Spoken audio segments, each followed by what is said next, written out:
What up, what up? It's your boy John Ivy here with another Listen Up Reactions. Now, we got a good one for you today. It's about the Anunnaki. The Anunnaki. Have you heard of the Anunnaki? Nibiru, Planet X, the fallen angels. Woo. No, I'm just playing. But hey, you never heard of Anunnaki? Check this video out with me. I'm about to watch. I wanted to find out a little bit more about them myself. Disclaimer, this in no way says that I believe in the Anunnaki and aliens and whatever's out there. Don't be telling people I do witchcraft and I like to talk to aliens and stuff. This is entertainment. Say it with me. Entertainment. Let's get into it. What are we talking about over here? Anunnaki. The Anunnaki. There you go.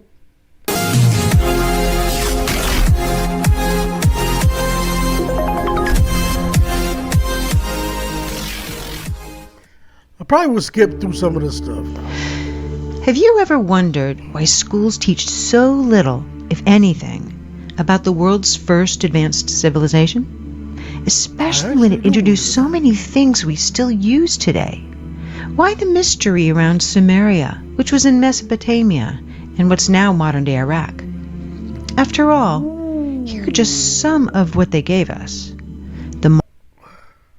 Wait, so Mesopotamia is the biblical... so Iraq is the biblical Mesopotamia? Wow.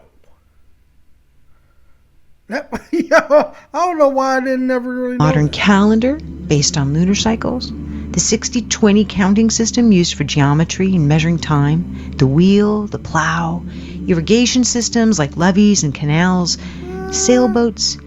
They even spoke the first known language. And most importantly, they left evidence of the first recorded writing.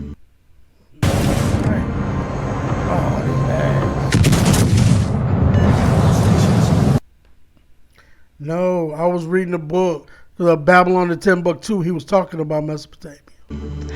That's a lot of intelligent contributions to humanity. So why aren't we taught more about this clearly advanced and influential civilization? I think we know why. Well, connect the dots, and you'll discover why the omission could be deliberate. Sumerians were accurate in creating many advanced systems, yet we dismiss their history of man as mere mythology. And why is that? Well, if we gave the same credibility to their written history as we've given their inventions, we'd be teaching a completely different version of our origins. And we'd be thinking a lot more about what our future. what's going on? Oh, Lord. May hold. So let archaeologists continue to debate the history and evolution of man. If you go to the source, here's what the first civilization ever to record history revealed. So what she's saying is that the Sumerians who were in Mesopotamia invented cuneiform script. That's what she's talking about. Because that's the first known written language is in cuneiform script. So she has to be talking about that. Now all of this happened in Mesopotamia, which is biblical, which is modern day Iraq. You understand what I'm saying? All this significant stuff, even in the Bible, happened in Mesopotamia. It's modern day Iraq. That's blowing my mind. About our past. In 1849, a British archaeologist discovered 14 tablets in Sumeria. To date, these are the oldest known writings, and they date back to the 24th century BC. While the stories on them share much of what other ancient writings say, they put a whole new spin on the other ancient sacred texts. You see, while they do refer to a father of all beginnings, or some kind of ultimate supreme being, the tablets say that the creators in Genesis, the Garden of Eden, Adam and Eve, These were polytheistic gods of ours, otherworldly beings, or just plain out, they were aliens. Fallen angels, aliens. I don't know if I want to go no deeper. I'm already in a rabbit hole. The entire first 2 tablets explain who they were and where they were from. Tablet 3 tells of the 6 days of creation, or settlement, on Earth. Later, they explain how the human race was genetically manipulated by these beings and did not evolve randomly. Now, how would you really verify if this really did predate the Bible, though? That's, I hate when people just be trying to manipulate. I ain't saying that they're manipulating. I'm not choosing this. I'm unbiased. I'm watching, right? But how would they know? I mean, like, how do you know for definitely sure that it was written before all those books of the Bible, which were all written at different times? I give them that. But, hey, I would like to know how they did their dating. Even the technology Sumerians gave us came from these beings. Are you interested now in knowing more about what the Sumerians had to say about our history? Yes. Here are selected legends from the 14 tablets and their parallels with other ancient sources. According to the Sumerian tablets, 445,000 years ago, creator gods, as they call it, came to Earth. The only inhabitants of Earth were wild and undomesticated animals, and early ancestors of man.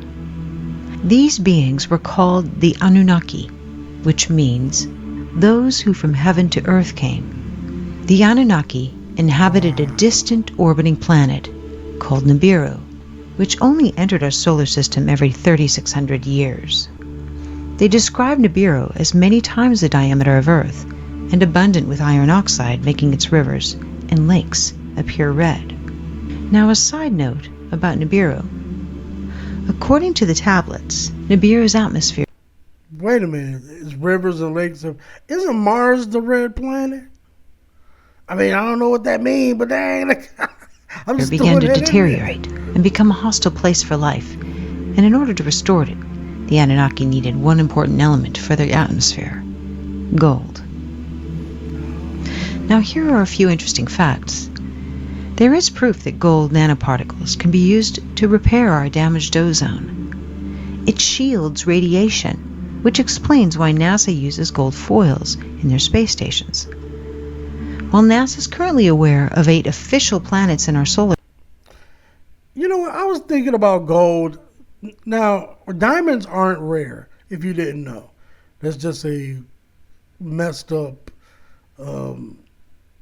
business that people are in with diamonds. But check it, gold is actually rare.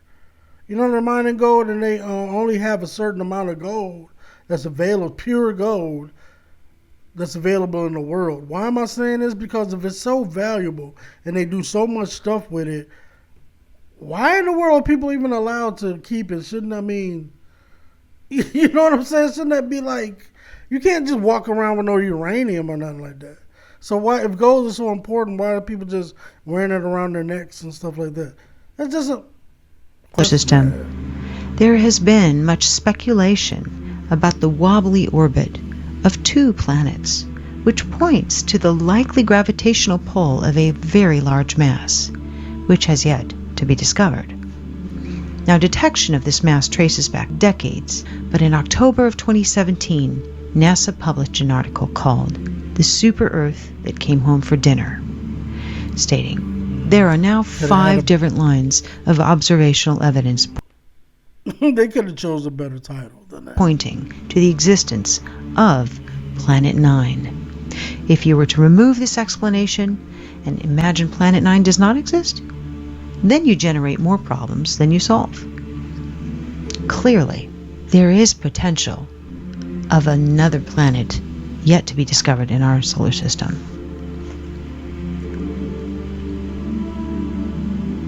Now, when the Anunnaki arrived, they were capable of living lives that spanned hundreds of thousands of years.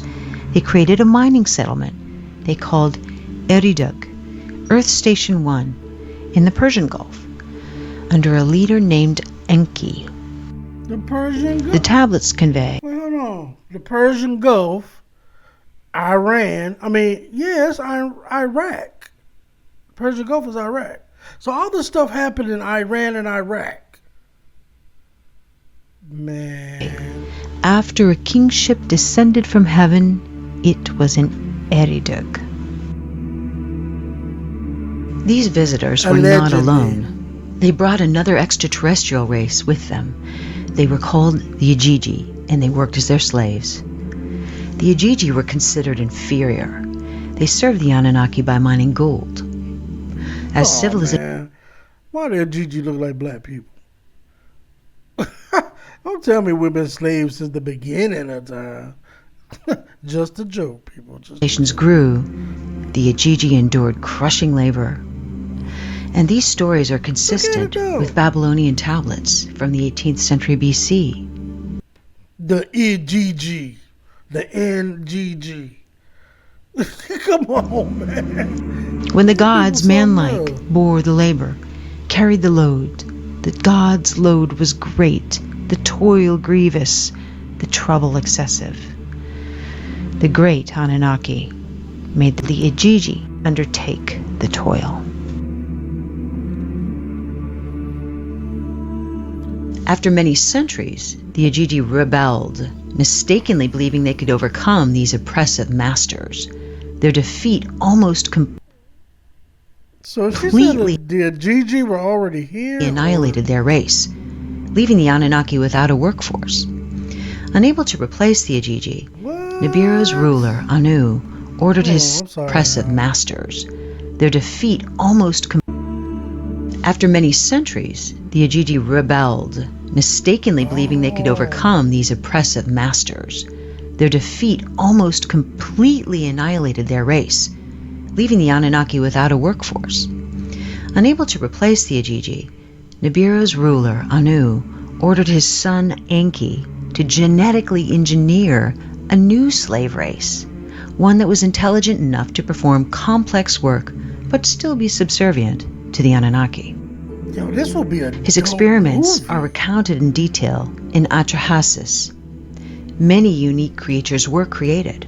Enki finally successfully met his goal. And the result? My God. Yo,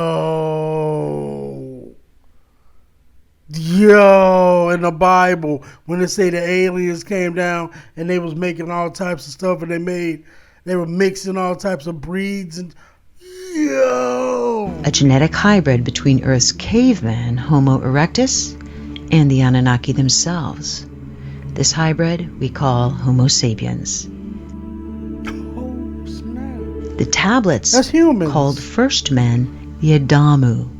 In Hebrew, Adam means man. The Anunnaki put the Homo sapiens to work in the mines and elsewhere in Mesopotamia. The Semitic word avad, or worship, literally means work for.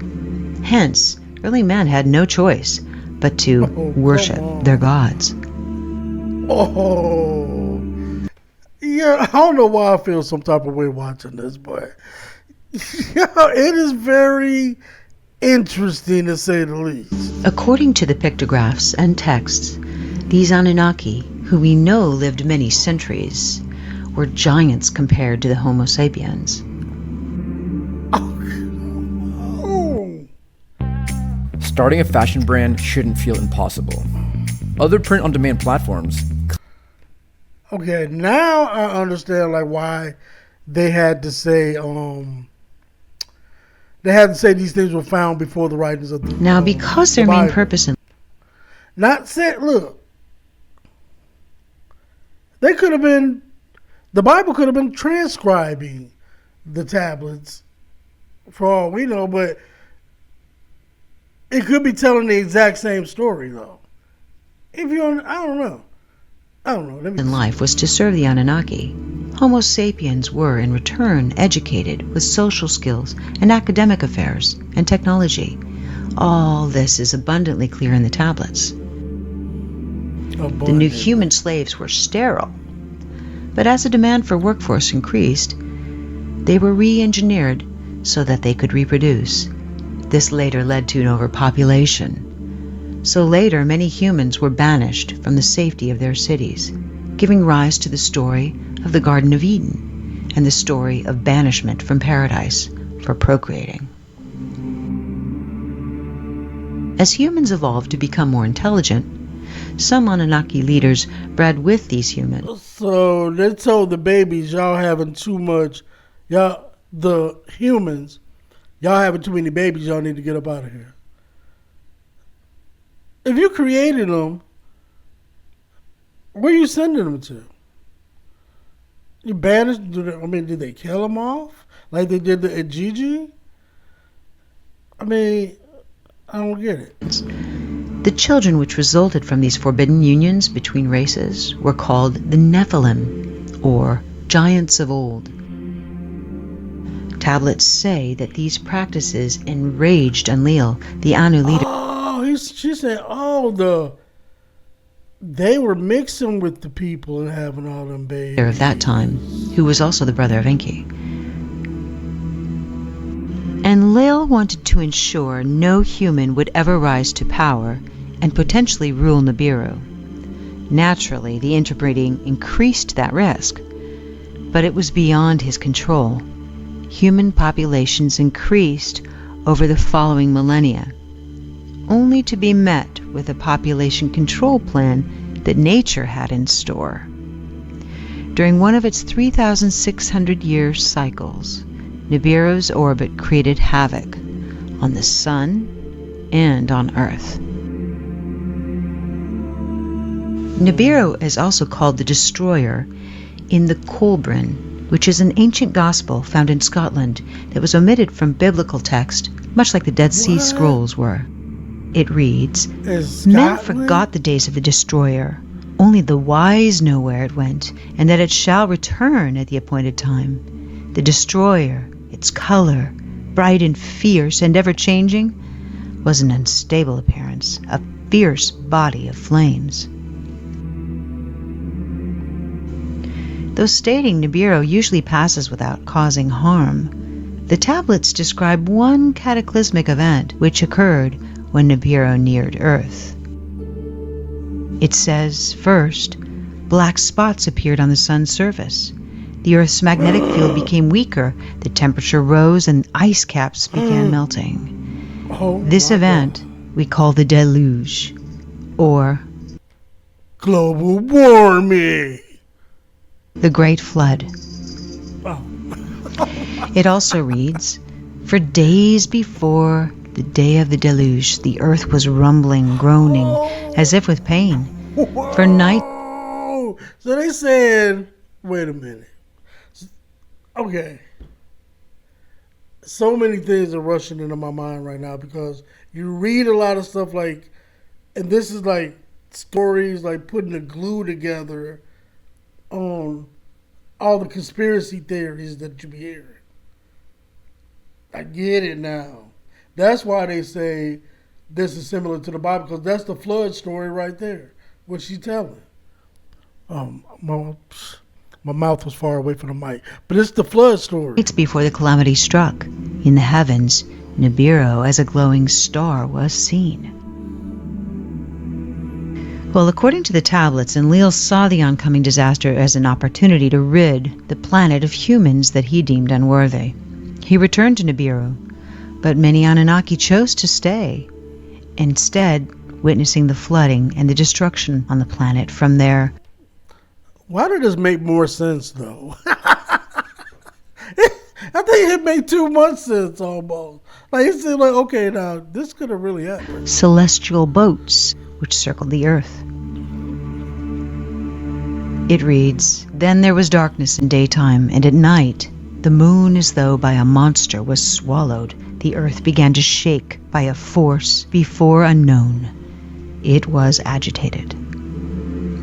In the glow of dawn, a black cloud arose from the horizon. The morning light turned to darkness. Then the sound of a rolling thunder boomed, and lightning lit the skies. On that day, on that unforgettable day, the deluge with a roar began."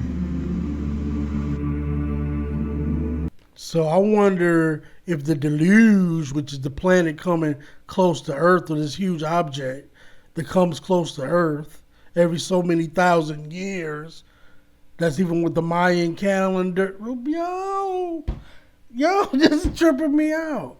But it causes so much havoc. It causes floods, volcano eruptions. Are y'all getting this? Wow.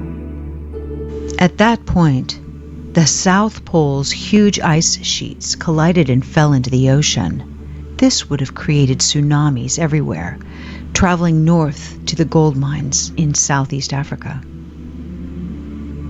The tidal wave continued north until it reached and submerged the city of Eden, one of the first Anunnaki settlements on Earth, now located somewhere at the bottom of today's Persian Gulf. Witnessing the cataclysm, Enki, who felt sympathy for his creations, instructed his chosen ones to build boats. Among these few humans was Zecharia, we know as Noah, and his family. A great story. They even got a name of a dude named Zecharia. Storm with heavy rains started. The tidal wave kept sweeping the earth for 7 days until it finally came to a halt. But the heavy rains continued for 40 more days and nights. Come on! The story of the deluge is recorded in almost every civil. See, I'll tell you something. If people know their line, they shouldn't play like this. Because there'll be some people out there. I'm not saying, look, I'm not discrediting any of this. And I'm not discrediting the Bible either. You know, I'm not taking it, but I'm just saying if people are deliberately doing this, it's kind of like, why would you do that? You know, because this story right here, dog. Civilization on our planet. Core ice samples taken from Greenland and Antarctica illustrate that at the height of the last ice age, the sea levels were 425 feet lower than they are today. And, more importantly, there is a clear indication of a rapid sea rise. After the deluge, reconstruction of a new spaceport began. The text describes how the Anunnaki made their buildings according to the position of the stars. It reads, "Let the heart of the plane, the heavens, reflect."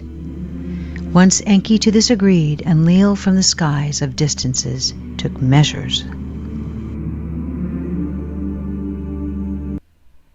Would this make you buy a Ridge wallet? 2 people could win a Lamborghini Huracan Sterrato, a Hennessy Velociraptor.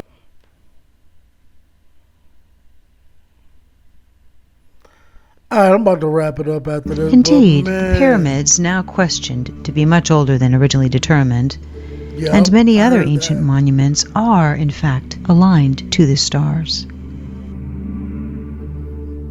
That's exactly what I was thinking. Like the pyramids are. When the Anunnaki finally left Earth, their influence had reached every corner of the world, from Mesopotamia to India to South America.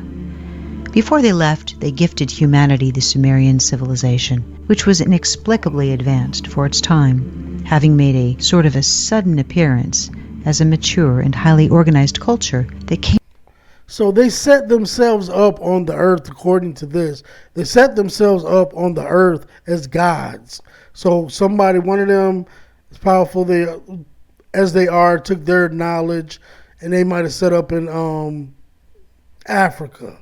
One might have set up in where the Aztecs are, or Australia where the Aborigines are, or in the Americas where the Incas and whatever the Indians. You know what I'm saying?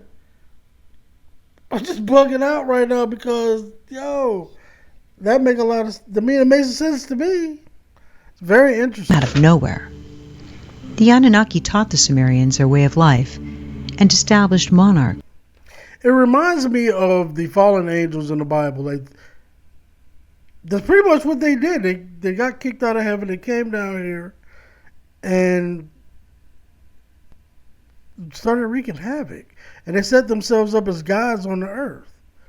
I think that's what happened. I mean, it sounds just like the same thing. Now here's where it gets interesting. The kings would act as their emissaries on Earth and rule the people according to ancient principles. What? Unbeknownst to man, Hold up. royal bloodline. Now here's where it gets interesting. The kings would act as their emissaries on Earth and rule the people according to ancient principles. Unbeknownst to Stupid. man, royal bloodlines were genetically manipulated by the Anunnaki. This would in turn explain the strong aversion by nobility to interclass breeding. The reptilians, the lizard people that they're saying are really running the world. All the kings lineages were from. Yo. Some people speculate that the Anunnaki have deceptively managed to control the Earth through this selective breeding of nobility for centuries, millennia. Others speculate that as the tablets indicate, Yo, I ain't gonna front. This kind of scary too. I see why people stay in their own bubble. I ain't gonna get in my mind. You ain't gonna get in my Nibiru mind. will once again come close to our planet. And then the Anunnaki will return and restore rule over the slave race they created. This would explain the secrecy around the Sumerian recorded history. Either way, So y'all think these elite people are really so the elites are waiting for somebody to come back? We waiting for the Christians are waiting for somebody to come back. Africans are waiting for somebody to come back, the Dogons and those ancient African tribes. What is do the does Hinduism got a comeback story too? 3,600 years approaches a new cycle. So now that you know what ancients reveal about our origins, perhaps you'd like to decide. Don't you be trying to get up in my head. Don't you be trying to get up in my head.